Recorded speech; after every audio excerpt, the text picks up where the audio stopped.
يا أيها النبي إنا أرسلناك شاهدا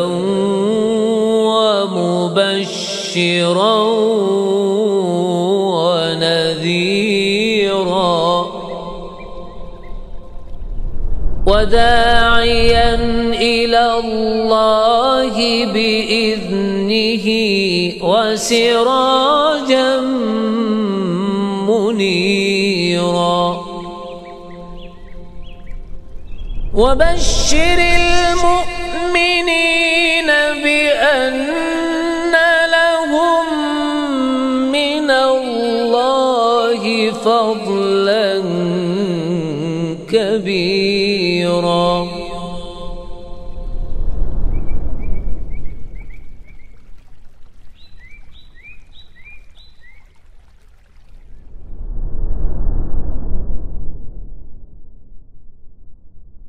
أشهد أن لا إله إلا الله وحده لا شريك له وأشهد أن محمدا عبده ورسوله لا نبي بعده فإن أصدق الحديث كتاب الله وخير الهدي هدي محمد صلى الله عليه وسلم وشر الأمور محدثاتها وكل محدثة بدعة وكل بدعة ضلالة وكل ضلالة في النار.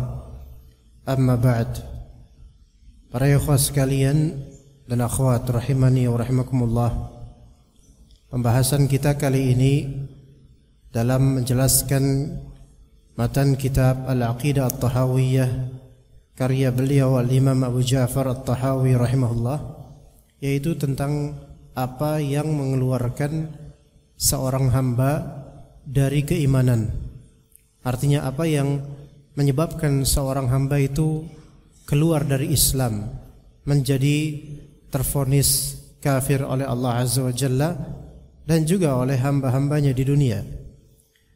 Hal ini disebutkan oleh Al-Imam Abu Ja'far At-Tahawi dengan satu kalimat yang kalimat tersebut memiliki sisi ambigu dan dikritisi oleh banyak dari ulama Ahlus Sunnah, karena kalimatnya beliau ini menimbulkan atau menyebabkan adanya pemikiran irja atau pemikiran mazhab murji'ah.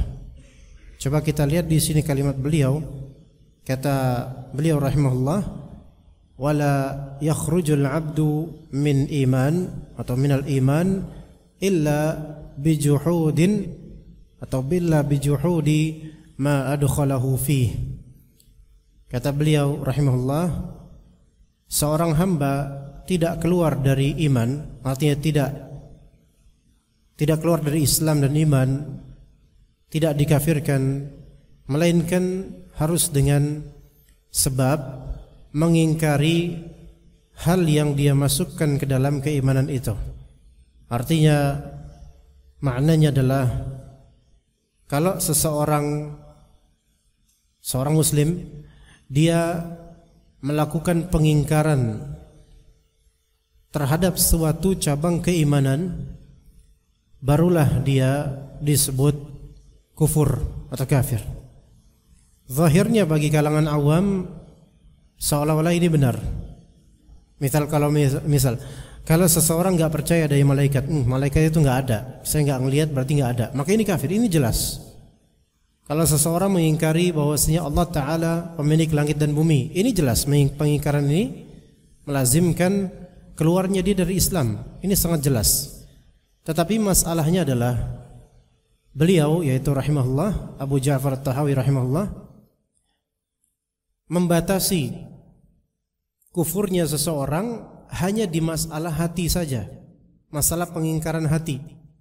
Padahal kekufuran itu lebih luas daripada mengingkari.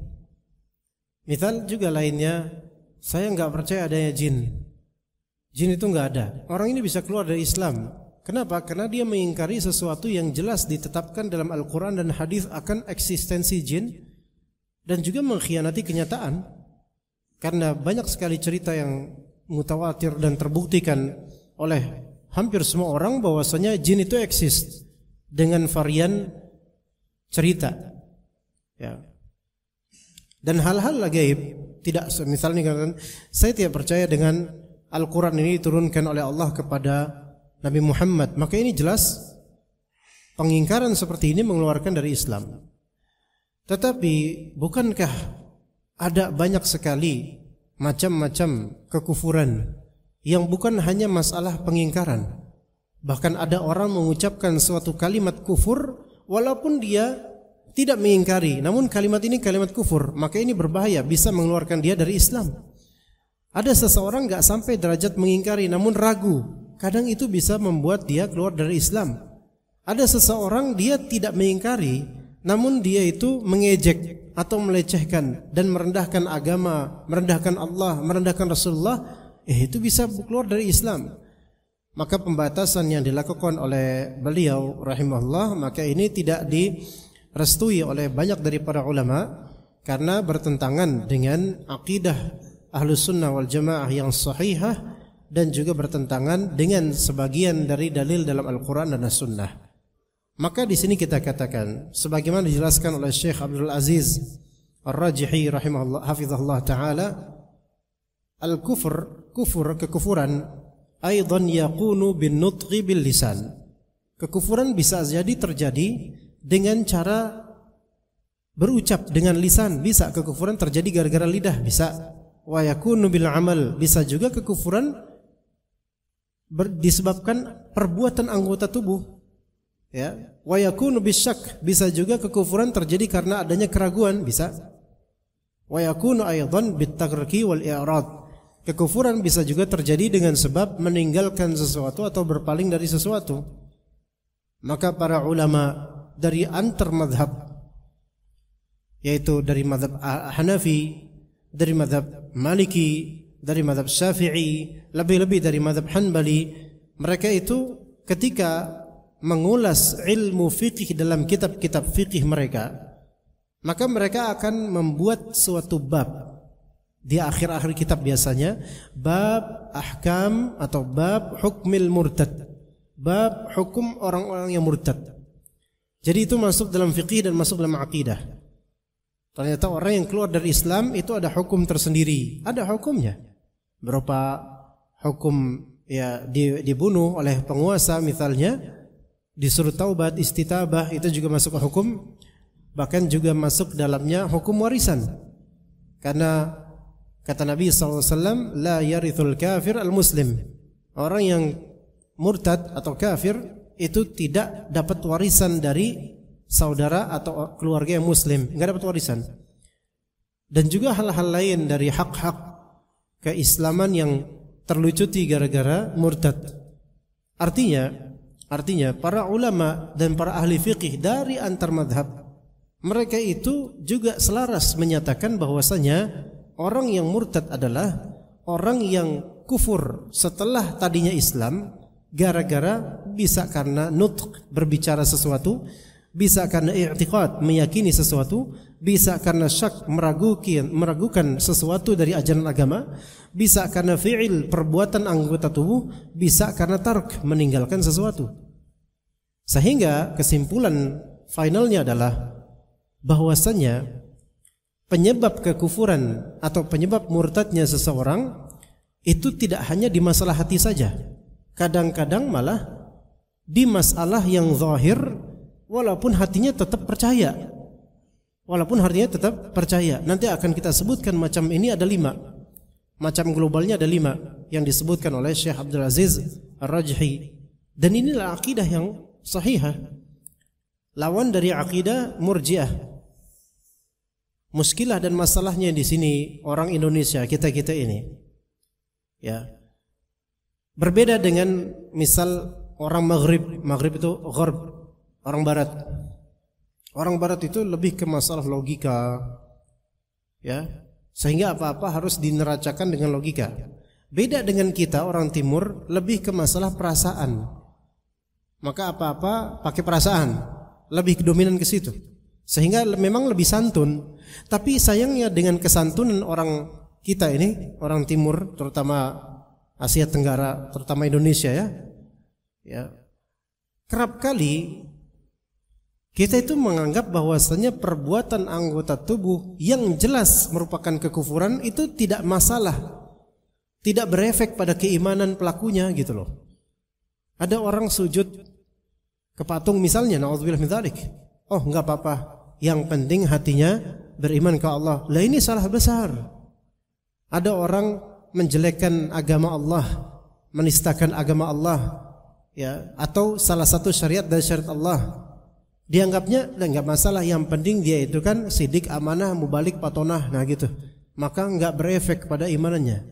Karena apa? Karena santunnya kita terlalu santun dan santuy, sehingga apa? Akhirnya hal-hal atau perbuatan atau kalimat yang menjerumuskan seseorang pada lembah kesyirikan atau kekufuran dianggap enggak masalah. Saking kita itu enggak mau mengkafirkan. Memang mengkafirkan itu adalah urusannya para ulama. Karena mereka pertimbangannya itu dengan ilmu dan kaedah-kaedah yang ketat. Tetapi kerap kali kita itu menganggap sesuatu yang merupakan jelas kekufuran dianggap biasa. Dianggap biasa. Ya, karena ya kita enggak mau ribut gitu istilahnya. Coba kita pahami dulu materi ini jemaah sekalian, bahwasanya kekufuran atau sebab-sebab kekufuran ada 5 macam secara global. Yang pertama, yakunu bi'tiqadil qalbi wa juhudih. Yang pertama dengan keyakinan qalbu atau pengingkaran qalbu. Itu yang pertama. Kita akan sebutkan globalnya dulu 5-5-nya. Yang pertama, sebab kekufuran bisa dengan sebab apa? Keyakinan qalbu dan juga pengingkarannya. Itu yang pertama. Yang kedua, yaitu yakunu bil qaul. Kekufuran bisa terjadi dengan sebab al-qaul, perkataan lisan. Perkataan lisan. Nanti kita jelaskan lebih detail. Yang ketiga, yakunu bil fi'il. Kekufuran bisa juga dengan sebab perbuatan. Maka perbuatan ini beda dengan lisan. Lisan mengatakan, perbuatan dengan anggota tubuh. Bisa dengan tangan, bisa dengan kaki, ya, bisa juga dengan anggota tubuh lainnya atau dengan body language misalnya. Kemudian yang keempat, yakunu bisyak, yaitu bisa juga kufur itu disebabkan keraguan, ragu-ragu di bab-bab tertentu, keraguan. Dan ini keraguan masuk ke dalam hati, memang ada di hati. Dibedakan dengan nomor pertama. Nomor pertama itu i'tiqad atau juhud, meyakini atau mengingkari. Adapun yang keempat ini beda, meragukan. Yang kelima, yakunu bitarki awil i'rad. Kekufuran bisa juga disebabkan meninggalkan atau berpaling. Nanti kita contohkan lebih detail insyaallah taala. Baik, kita mulai dari yang pertama jemaah sekalian rahimakumullah. Yang pertama, dan ini yang paling penting karena ini masalah hati. Kekufuran bisa terjadi dengan sebab masalah hati, yaitu meyakini sesuatu atau mengingkari sesuatu. Seperti contohnya dalam masalah meyakini sesuatu. Meyakini Allah Ta'ala memiliki pasangan. Na'udzubillah min dzalik. Meyakini Allah Ta'ala memiliki anak. Na'udzubillah min dzalikal kalam. Ya. Meyakini juga misal adanya penguasa alam selain Allah. Ini juga kekufuran jelas. Meyakini Nyi Roro Kidul itu sebagai penguasa pantai selatan. Ini juga suatu kekufuran, kesyirikan dalam rububiyah Allah Azza wa Jalla. Meyakini bahwasanya jin fulan atau rijalul ghaib, manusia gaib atau apa selain Allah itu bisa mengubah nasib, bisa memperkaya. Ini keyakinan seperti ini, maka ini jelas kufur dan syirik. Nah, ini jelas kufur dan syirik. Meyakini bahwasanya mayit di kubur bisa menjawab doanya. Ini juga kufur dan syirik. Apalagi bukan menjawab doanya di sini, misalnya kita minta sama dia kekayaan, maka mayit di kubur ini bisa mendatangkan kekayaan. Ini juga syirik, kufur dengan keyakinan di hati. Meyakini memiliki tali pocong tertentu itu akan melariskan dagangan. Ini syirik, kufur. Walaupun orang ini tidak melakukan penglarisan. Tidak melakukan penglarisan di restorannya atau rumah makannya. Dia tidak melakukan itu, tetapi dia yakin, merasa percaya bahwasanya kalau kita memiliki tali pocong tertentu, ya, atau darah dari mayit tertentu, maka ini akan melariskan dagangan. Maka ini keyakinan kufur. Allah Subhanahu wa taala tidak pernah menjadikan itu sebab, dan orang-orang yang seperti ini biasanya mereka tidak percaya sama Allah atau kurang percaya sama Allah, lebih percaya kepada syaitan. Maka ini semua jelas syirik besar. Termasuk juga meyakini adanya dewa atau dewi. Itu juga merupakan kekufuran. Kemudian meyakini akidah tentang apa bahasanya, kalau kita berbuat baik, kalau kita berbuat buruk maka akan ada timbal balik buruk juga. Di agama lain namanya apa? Karma. Taib. Karma bukan kurma. Karma di sini ada dua kemungkinan keyakinan. Kalau karma ini kita seorang meyakini karma itu adalah dengan perbuatan buruk dengan sendirinya akan balik ke kita menjadi bumerang tanpa kuasa Allah, maka ini keyakinan syirik. Tapi kalau maksud dari karma di sini al-jaza min jinsil amal, itu Allah Ta'ala yang membalikkan keburukan itu, Allah lah yang berkuasa, maka itu ada dalam Islam ancaman seperti itu. Namun hati-hati dengan istilah karma versi agama lain, karena mereka meyakini bahwasanya karma ini adalah bumerang yang diciptakan oleh perbuatan kita sendiri atau oleh dewa tertentu, bukan oleh Allah Azza wa Jalla. Maka ini keyakinan syirik. Maka nomor pertama ini dari segi i'tiqad, al-qalb, keyakinan qalbu yang merupakan kekufuran dan kesyirikan, maka itu bisa menyebabkan seseorang itu dia keluar dari Islam walaupun dia tidak melakukan konsekuensinya, dia hanya meyakini itu, maka ini keluar dari Islam. Nauzubillah min dzalik. Juga meyakini resi bintang itu ada pengaruhnya terhadap nasib, kekayaan, jodoh, maka ini semua kekufuran. Ini semua kekufuran. Meyakini itu bisa resi bintang, Pisces, Sagittarius dan seterusnya, itu bisa berpengaruh tanpa izin Allah Azza wa Jalla, bahwa saya itu bisa berpengaruh pada kekayaan kita, nasib kita, maka ini syirik dan keluar dari Islam. Ini i'tiqad, akidah. Ya. Tapi kemudian yang satu, yang pertama dan B, yaitu dari segi juhud, mengingkari. Kalau ini mengingkari apa-apa yang ada dalam Islam, misalnya mengingkari ketuhanan Allah Azza wa Jalla, mengingkari kemahamampuan Allah Azza wa Jalla, mengingkari kemahakayaan Allah Azza wa Jalla, mengingkari nama-nama Allah Azza wa Jalla, mengingkari sifat-sifat Allah Azza wa Jalla, mengingkari keberhakan Allah sebagai zat yang patut disembah, mengingkari perintah-perintah Allah yang maklum semua orang tahu. Ya, misalnya perintah Allah, wa ma umiru illa liya'budu, wa ma umiru illa liya'budullah mukhlishina lahuddin. Mengingkari, kita enggak wajib beribadah kepada Allah. Maka ini meyakini seperti ini keluar dari Islam. Keluar dari Islam. Ya.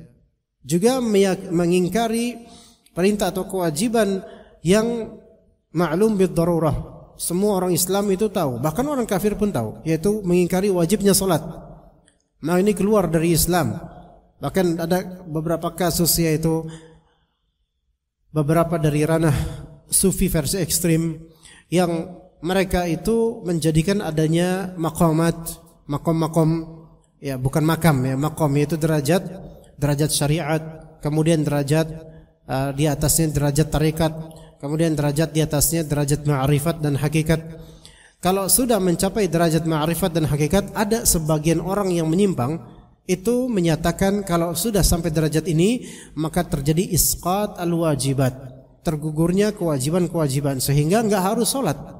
Salat itu adalah orang yang hanya di level syariat atau orang yang masih step awal di level tarekat.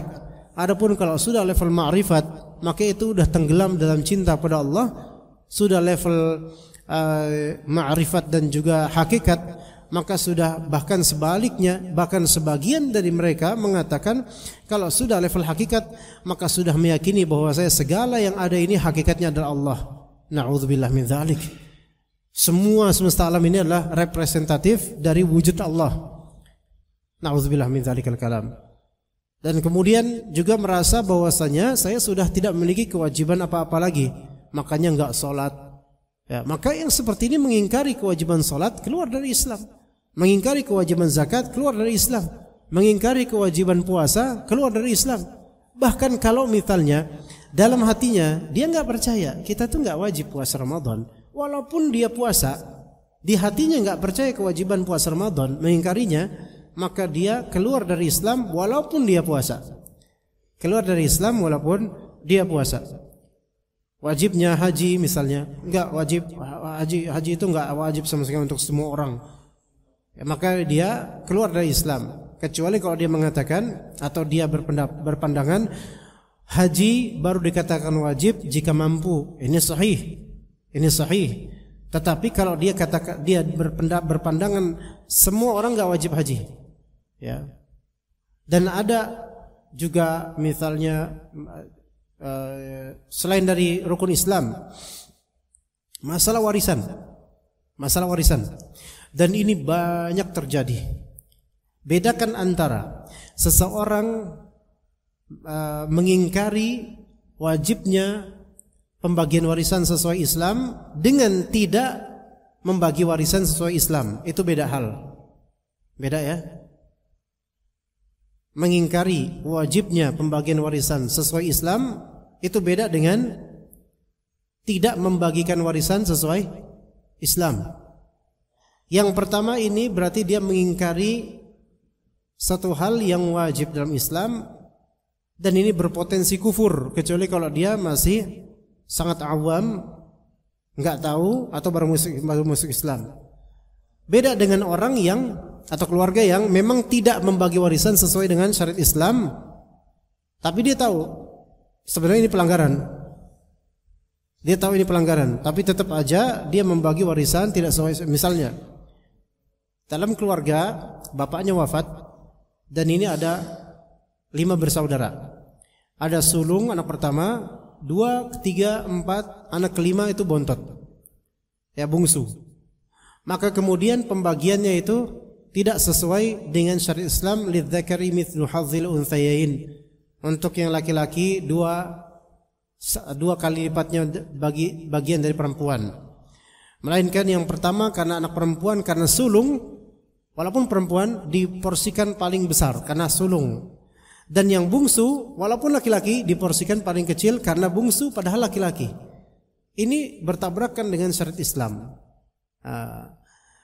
Biasanya karena apa hal kayak gini? Pertama karena tradisi. Kedua, dan ini pasti biasanya karena hawa nafsu, syahwat, pengen dapat lebih, syahwat duniawiyah. Apakah orang ini divonis kafir? Tidak boleh divonis kafir kecuali kalau memang dia mengingkari kewajiban bersyariat Islam dalam masalah waris. Enggak, kita enggak boleh, enggak usah pakai syariat Islam. Enggak harus itu pakai syariat Islam. Maka ini berpotensi apa? Kufur, karena mengingkari salah satu bagian dari syariat Islam. Kalau tegak atasnya hujah dan dia tahu bahwasanya ini adalah kewajiban, dia enggak mengingkari, maka dia keluar dari Islam karena itu. Tapi sekali lagi, tidak semua yang membagi warisan tidak sesuai syariat Islam lantas kafir, tidak semua. Karena kerap kali itu hanya berdasarkan syahwat dan hawa nafsu atau tradisi. Ya, bukan karena mengingkari syariat Allah Azza wa Jalla. Jadi hati-hati dalam menilai, ya. Kemudian juga mengingkari perintah lainnya, mengingkari larangan Allah Azza wa Jalla seperti mengingkari larangan zina. Ya, ini kan udah jelas dalam Islam itu paling ketat masalah zina, haram. Namun kemudian dibilang enggak apa-apa, zina itu enggak masalah. Nauzubillah min dzalik. Atau mengingkari haramnya minum khamr. Mengingkari haramnya minum khamr. Maka ini jelas bertabrakan, dan ini pengingkaran ini melazimkan konsekuensinya apa? Keluar dari Islam. Juga mengingkari haramnya durhaka sama orang tua. Nah, ini juga berkonsekuensi apa? Keluar dari Islam. Maka siapa yang meyakini hal yang bertabrakan dengan prinsip Islam atau mengingkari hal yang merupakan prinsip Islam atau hal yang secara darurat semua orang memaklumi dan mengetahuinya, maka dia keluar dari Islam. Ini dari segi qalbu. Qalbu kan isinya ada dua, imma meyakini, imma mengingkari. Ada yang ketiga, meragukan. Nanti nomor 4 insyaallah. Baik, yang kedua, kekufuran disebabkan al-qaul, an-nutq bil lisan, yaitu ucapan lidah. Kekufuran disebabkan ucapan lidah. Maka di sini misal, kalau seseorang mencaci Allah Azza wa Jalla, menghina Allah Azza wa Jalla dengan lisannya, ya, na'udzubillah min dzalik, maka ini bisa keluar dari Islam. Na'udzubillah min dzalik. Pernah ada dulu sekitar mungkin 20 tahun lalu atau sekitarnya, ada seorang dosen ya di salah satu kampus yang ternama, tidak perlu kita sebut tentunya, yang dengan ilmu filsafat dan kecerdasannya itu mengatakan bahwasanya lafal Allah itu hanya nama. Ketika itu nama, maka itu bukan Allahnya, gitu loh. Sehingga kalau kita ganti nama ini dengan nama yang lain, itu nggak ada masalah. Akhirnya dosen ini bilang kemudian, boleh bagi kita untuk mengatakan hati-hati dengan lafal ini, na'udzubillah min dzalik. Boleh bagi kita untuk melafalkan anjing hu akbar. Anjing hu akbar. Na'udzubillah min dzalikal kalam. Ya. Karena apa? Karena ini hanyalah nama. Kita nggak apa-apa ganti-ganti dengan nama binatang atau apa, nggak masalah. Karena hakikatnya Allah itu bukan nama. Allah adalah Allah, gitu loh. Kalimat seperti ini nih, ini kan pelecehan sebenarnya. Pelecehan sebenarnya. Kalau misal aja nama dosen ini misal saja adalah Sutomo Wahyudi misalnya. Terus kita bilang Subabi Wahyudi. Tersinggung nggak dia kira-kira? Pasti tersinggung karena merasa apa? Diejek, dihina, diganti namanya. Lalu kenapa ketika ini adalah Allahu Akbar dan dia ganti lafal jalalah yang mulia yaitu Allah Azza wa Jalla dengan salah satu nama hewan yang dianggap najis oleh kebanyakan ulama dan kebanyakan dari kita menganggapnya najis. Ini adalah penghinaan dengan lisan. Maka mengatakan hal seperti itu keluar dari Islam. Secara logika orang awam bahkan orang semi gila pun itu tahu bahwasanya ini adalah penghinaan dan pelecehan terhadap Allah. Ya. Maka kalau berangkat dari kalimatnya Imam At-Tahawi rahimahullah dan juga sebagian dari kalangan kaum muslimin bahwasanya ucapan itu tidak mesti, ucapan tidak membuat kita keluar dari Islam, maka ini salah. Lihat kalimat ini, lafal-lafal yang Allahu Akbar diganti dengan yang lain, ya. Maka yang seperti ini jelas lisan kalau nggak dijaga keluar kalimat kufur itu berpotensi untuk mengeluarkan pelakunya dari Islam. Kemudian di antara contoh lain mencintai atau mencaci Rasulullah sallallahu alaihi wasallam dengan lisannya, mencaci Rasulullah SAW, mengejek Rasulullah SAW, istihza, menghina Rasulullah SAW walaupun sebagai candaan. Maka ini jelas keluar dari Islam. Kata Allah sebelum kita ke firman Allah Azza wa Jalla, sekitar 2 atau 3 tahun lalu ada seorang pelawak berkomedi melucu di salah satu acara lah di TV. Yang mana itu kan dalam momentum entah Ramadan atau apa ya, ada seorang pendatang atau artis yang didatangkan atau mungkin pedagang, lupa, yang mana itu mempromokan tentang masalah minyak wangi ya. Dan di antara minyak wangi itu dia mengklaim, orang ini mengklaim di acara tersebut bahwasanya di antara minyak wangi yang paling bagus itu aroma 1000 bunga gitu. Ya, atau bahasanya biasanya namanya alaf zahra, 1000 bunga. Antum mungkin pernah tahu ya, aroma-aroma masjid lah, 1000 bunga, malaikat subuh, hajar aswad gitu kan. Maka dikatakan oleh orang ini seringkali Rasulullah SAW itu sangat harum baik tubuhnya atau pakaiannya karena parfum yang digunakannya. Dan di antara mungkin yang digunakan adalah aroma yang sangat wangi seperti aroma 1000 bunga atau semisal itu. Maka pelawak ini kemudian nyeletuk, wah masa wangi banget 1000 bunga? Ya. Itu orang apa? Kebon. Tuh digituin. Maka berangkat dari itu kemudian netizen ngamuk. Netizen ngamuk karena ini suatu pelecehan. Ngamuk, kemudian pelawak ini akhirnya diteror, dicela oleh para netizen. Biasa netizen kadang-kadang euforianya kayak gitu. Ya. Akhirnya pelawak ini yang tadi ya suka ngelawak mulai panik. Kalau tokoh ya yang jauh dari agama ketika panik itu mulai pakai songkok dia. Mulai pakai songkok, ya. Di pengadilan mulai pakai songkok. Jadi baru kelihatan alim kalau berkasus. Yang kemudian akhirnya sowan ke tokoh-tokoh agama yang besar untuk mencari dukungan dan apologi. Dan sampai sekarang masih ngelawak. Cuman sekarang menjauhi lawakan yang kaitannya dengan sara. Artinya apakah dia dengan mengucapkan kalimat itu walaupun nyeletuk, apakah terbebas dari kekufuran? Bisa kufur sampai dia taubat dari kalimat itu. Dan syukur-syukur kalau taubat, alhamdulillah. Namun hati-hati seperti ini. Menghina Rasulullah sallallahu alaihi wasallam sebagai menghina Allah azza wa jalla itu kekufuran dengan lisan atau dengan tulisan atau dengan anggota tubuh, kekufuran. Namun kalau menghina Rasulullah SAW ini ada perbedaan hukuman. Sebagian ulama mengatakan orang yang menghina Allah azza wa jalla, menghina Al-Quran, maka dia wajib bertaubat. Kalau dia bertaubat maka dilepaskan. Tapi kalau seseorang menghina Rasulullah SAW, maka selain dia wajib bertaubat, maka harus dibunuh. Kenapa? Karena belum tentu Rasulullah SAW ridha dengan hinaannya. Kita nggak tahu. Maka taubatnya dia harus dilengkapi dengan diwafatkan. Ya, karena ini menghina hak Rasulullah SAW. Itu kata sebagian dari ulama. Namun itu harus dikembalikan kepada penguasa. Ijtihad penguasa.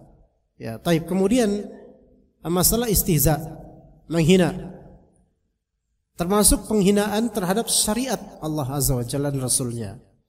Seperti menghina cadar orang cadar, perempuan cadar dihinakan sebagai ninja, atau seperti laki-laki yang berjenggot misalnya diserupakan dan dihinakan seperti kambing, atau laki-laki yang cingkrangan karena menerapkan sunnah Nabi disebut kebanjiran lah, kekurangan bahan lah.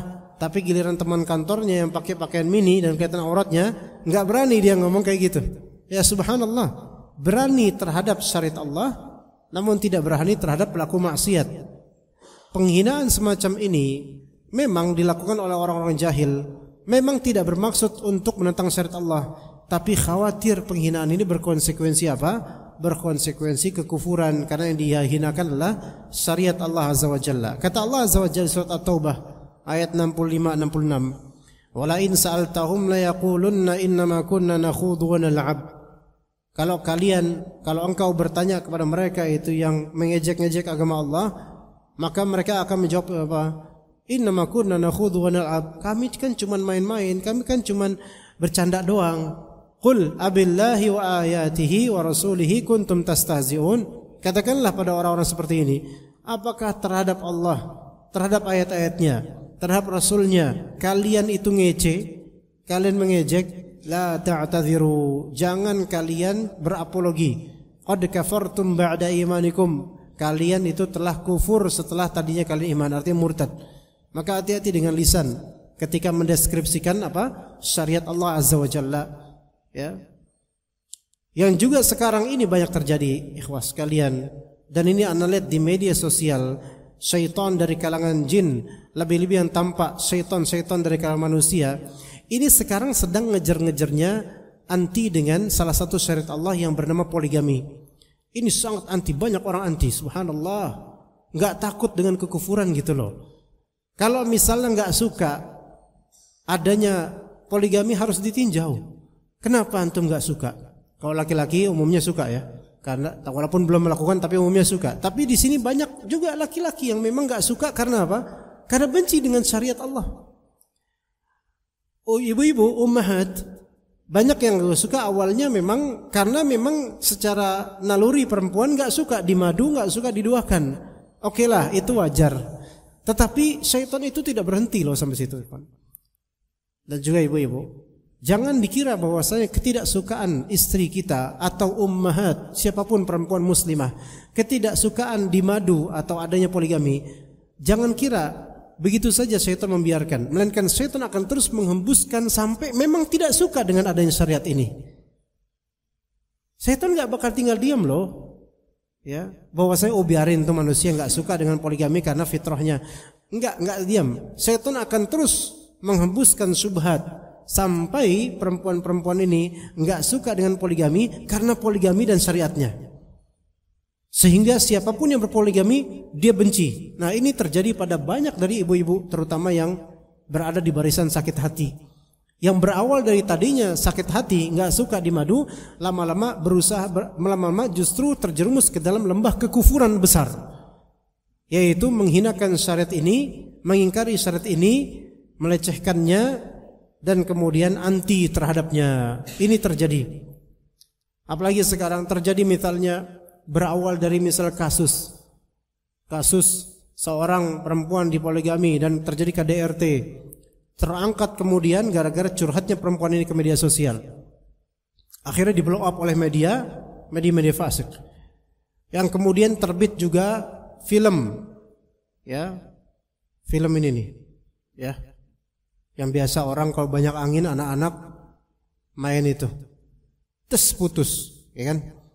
Yang mana itu berangkat dari kisah. Ya akhi, ana nasihati kepada antum dan juga siapapun ya. Ketika ada urusan rumah tangga orang lain, terjadi keributan antar mereka, antum enggak bisa memvonis siapa yang benar, siapa yang salah. Kecuali kalau antum involve dalam perseteruan tersebut dan antum mengerti betul-betul kasusnya apa. Karena kerap kali permasalahan keluarga itu kompleks. Tidak bisa dari satu pihak, bahkan kalaupun antum mendatangkan kedua pihak, itu belum tentu antum bisa memahami dengan benar. Yang lebih paham tentang itu semua adalah Allah Azza wa Jalla yang pastinya. Kemudian suami istri ini sendiri. Kemudian baru orang-orang di sekitarnya seperti keluarganya, adiknya, kakaknya. Sehingga seseorang ketika dia mau menilai ini ada konflik rumah tangga, nggak bisa dia katakan ini benar, ada salah. Allah lebih tahu.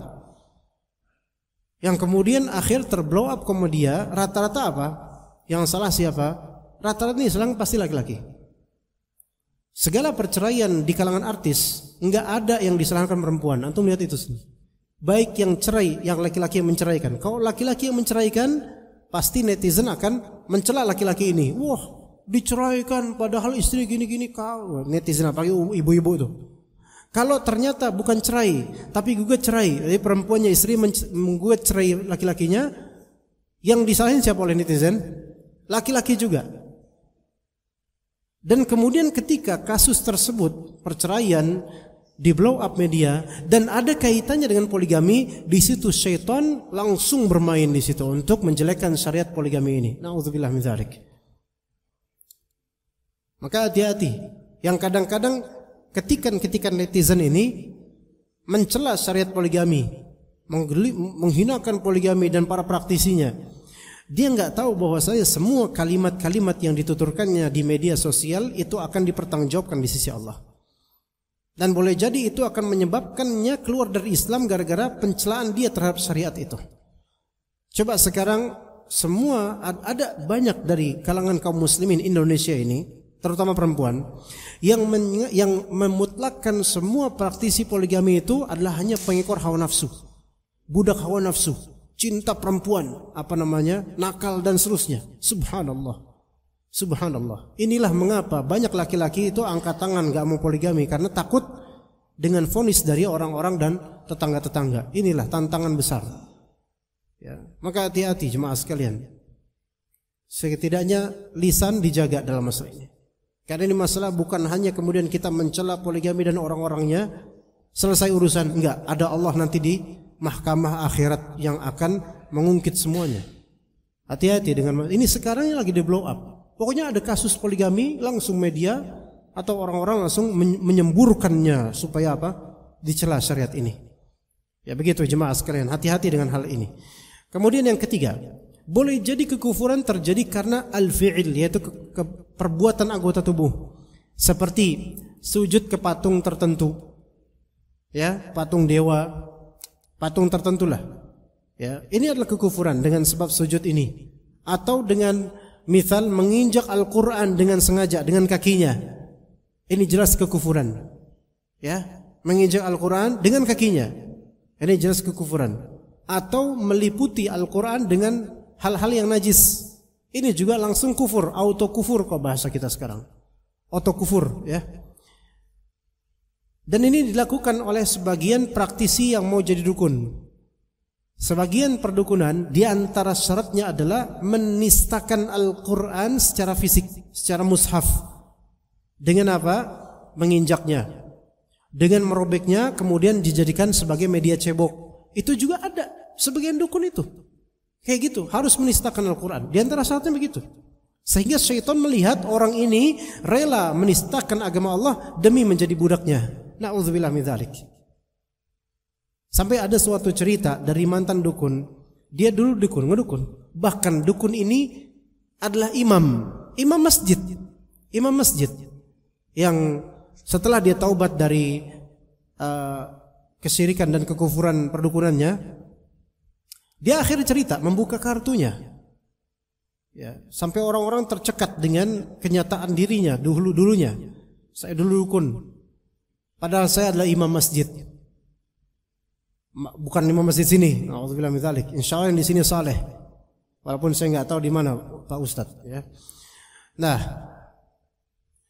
bagaimana dulu kok bisa ngedukun tapi magang jadi imam, atau imam tapi magang jadi dukun? Enggak tahu magang yang mana nih. Dia setiap sholat, ini di antara trik syaitan. Setiap mau sholat di masjid, di antara syarat perdukunannya adalah dia enggak pernah sholat dalam keadaan suci. Dia sengaja BAB dulu, sengaja pipis dulu, pokoknya dalam keadaan enggak suci.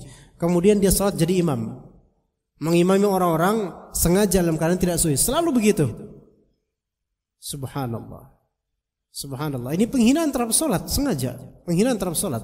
Kemudian di antara trik buka praktek perdukunan ini gini. Siapa yang mau berobat sama saya, nanti ada tarekatnya, dan sebelumnya wajib maharnya adalah wakaf Al-Qur'an. Subhanallah. Maharnya adalah wakaf Al-Qur'an. Artinya kliennya, pasien yang datang itu dipersyaratkan dengan syarat yang manis sekali, yaitu wakaf Al-Qur'an. Antum harus wakaf dulu Al-Qur'an, berikan Al-Qur'an ke ana. Antum beli Al-Qur'an, kasih ke ana. Ngomongnya buat orang-orang fakir miskin atau orang-orang yang butuh Al-Qur'an. Ngomongnya gitu. Namun setelah terbongkar semuanya, ketika dibongkar kasus dia, dibongkar rumah atau bukan rumah, kamar praktek perdukunannya, biasanya dukun di rumah itu punya kamar tersendiri. Biasanya begitu. Ya, biasanya ada kamar tersendiri yang itu prakteknya di situ tuh. Pas dibuka, ternyata semua mushaf-mushaf yang wakaf dari klien-kliennya itu semuanya dipakai buat meliputi najis-najis di kamar itu, dihinakan di kamar itu Al-Qur'an, dan bau bangkai, bau busuk itu semua bercerakan dia di lembaran Al-Qur'an itu, mushaf-mushaf itu. Jadi selama ini mushaf itu bukan buat fakir miskin. Ternyata untuk mempertebal kekufurannya dalam perdukunan. Tuh terjadi. Ya. Saya juga pernah punya murid yang dia ibu kosnya itu menceritakan bahwa dia punya bisul di bokongnya, dan kemudian dia diceritakan olehnya dia sobek Al-Qur'an satu lembar, kemudian dijadikan sebagai peredak bisul di pantatnya, dan dia dianjurkan untuk duduk terus di situ.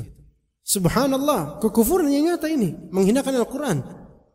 Dan itu ternyata syarat untuk menjadi dukun. Pantesan setelah itu banyak anak-anak kosnya yang udah kenal sunnah, udah ngaji, itu sering kesurupan dan merasa kok ini kayaknya dari ibu kosnya, dan ternyata memang ibu kosnya adalah dukun. Na'udzubillah min dzalik. Maka ini dengan perbuatan bisa keluar dari Islam. Bisa keluar dari Islam. Begitu juga kalau misalnya seseorang minta tolong sama selain Allah, minta sama kuburan, dengan perbuatan, jalan ke kuburan untuk minta-minta sama kuburan, atau menyembelih untuk penghuni pohon bambu misalnya, atau menyembelih untuk kuburan tertentu, ini kekufuran dengan perbuatan, ya. Atau tawaf tapi bukan di Ka'bah, tawafnya di kuburan dengan maksud untuk mendekatkan diri pada mayit, ini jelas kekufuran dengan perbuatan melangkahkan kaki tawaf, maka ini kufur, ini kufur. Dan Anda pernah melihat ikhwas sekalian, kuburan di Jakarta Selatan ini, kuburan di Jakarta Selatan, wallahi Anda pernah lihat kuburan tersebut sudah dilapisi kiswah persis seperti Ka'bah. Anda melihat, wallahi di mata kepala Anda sendiri langsung Anda kaget Anda melihatnya. Dan itu di daerah dekat kelahiran Anda di Jakarta Selatan ini. Subhanallah. Anda nggak tahu sekarang gimana. Kalau di situ dijadikan Ka'bah, ya, kita merasa ragu nih. Jangan-jangan kadang-kadang, dan itu dikunjungi banyak peziarah, jangan-jangan kadang-kadang dijadikan sebagai sarana tawaf. Nauzubillah min dzalik. Ini yang terjadi. Jakarta loh, Pak. Jakarta, Jaksel. Ya, Masya Allah. Ini kan Jaksel. Enggak jauh dari sini bahkan. Ya, enggak jauh dari sini. Ya. Jangan dicari. Ya, nanti antum tawaf lagi. Jangan. Ya. Kemudian juga yang keempat, yaitu kufur disebabkan asyak, yaitu keraguan, yaitu ragu-ragu tentang hal yang absolut dalam Islam, seperti meragukan kekuasaan Allah. Hati-hati. Hati-hati dengan keraguan terhadap Allah. Ragu terhadap salah satu nama dan sifat Allah Azza wa Jalla, ragu terhadap eksistensi malaikat, ragu terhadap Al-Quran, ragu terhadap Rasulullah, terhadap adanya Rasul, ragu terhadap adanya surga dan neraka. Na'udzubillah min dzalik. Ragu terhadap adanya surga dan neraka. Beberapa orang liberal dan orang yang menggunakan logikanya, mereka mengatakan bahwasanya, sebagian dari pakar filsafat juga mengatakan bahwasanya surga dan neraka itu hakikatnya non-exist. Adapun penyebutan di Al-Quran dan hadis adanya surga dan neraka itu hanyalah motivasi supaya orang-orang jadi baik. Maka Allah kemas dengan bahasa tentang surga, padahal nggak ada. Ini pengingkaran, bukan ragu malah. Tapi ketika ragu saja, ragu nanti ada surga nggak ya, ragu saya, itu kufur orang seperti ini. Karena ini hal yang absolut dalam Islam. Ya, juga ragu nanti akan dibangkitkan nggak ya, itu. Na'udzubillah. Ragu dengan adanya fitnah kubur, alam barzakh, bahaya dengan yang seperti ini. Ya, kemudian yang kelima dan ini terakhir, kufur dengan sebab at-tark dan i'rad, meninggalkan hal yang prinsipil atau berpaling darinya, seperti meninggalkan agama Allah. Adalah saya merasa kayaknya nggak butuh dengan agama. Nah, ini dia bisa kufur dengan ini. Merasa nggak butuh dengan agama. Hati-hati loh. Banyak orang sekarang tuh merasa nggak butuh dengan agama. Ketika ditanya agama itu apa? Islam. Tapi secara praktek dia tuh nggak pernah butuh dengan apapun dari agama ini. Nggak pernah butuh beramal sama sekali. Kita memang nggak bisa langsung memvonis dia kafir karena dia ngaku Islam. Tapi di kenyataan kehidupannya Tuhannya itu duit, Tuhannya itu batangan emas, Tuhannya itu popularitas, nggak pernah sholat sama sekali. Ya, meninggalkan sholat sama sekali, kufur. Meninggalkan sholat sama sekali, kufur. Ya, kemudian juga nggak pernah mau belajar Islam, nggak pernah. Budak dunia, budak dinar dirham, kufur kepada Allah Azza wa Jalla. Tidak pernah beribadah. Ya, kalaupun sholat Id saja, itu pun karena pengen pamer pakaian atau pamer mobil. Maka kata Allah Azza wa Jalla, walladzina kafaru amma unziru mu'ridun. Orang-orang yang kafir, mereka itu berpaling terhadap daripada peringatan-peringatan Allah Azza wa Jalla. Maka ini adalah hasil dari kesimpulan, hasil dari pembahasan bahwasanya kekufuran itu bisa terjadi karena keyakinan yang mengkafirkan pelakunya, pemiliknya, atau pengingkaran terhadap hal yang absolut dalam Islam. Kemudian juga bisa dengan ucapan, bisa juga dengan perbuatan anggota tubuh, bisa juga meragukan sesuatu yang absolut dalam Islam, dan juga bisa karena meninggalkan sesuatu yang menyebabkan keluarnya dari Islam. Meninggalkan sesuatu yang meninggalkannya tersebut menyebabkan dia keluar dari Islam. Maka insyaallah kita cukupkan sampai sini insyaallah. Barakallahu fikum jami'an. Jazakumullah khairal jazaa ala hudurikum wa istima'ikum wa sallallahu ala nabiyyina Muhammad wa ala alihi wa sahbihi ajma'in. Subhanakallahumma bihamdika asyhadu an la ilaha illa anta astaghfiruka wa atubu ilaik. Assalamualaikum warahmatullahi wabarakatuh.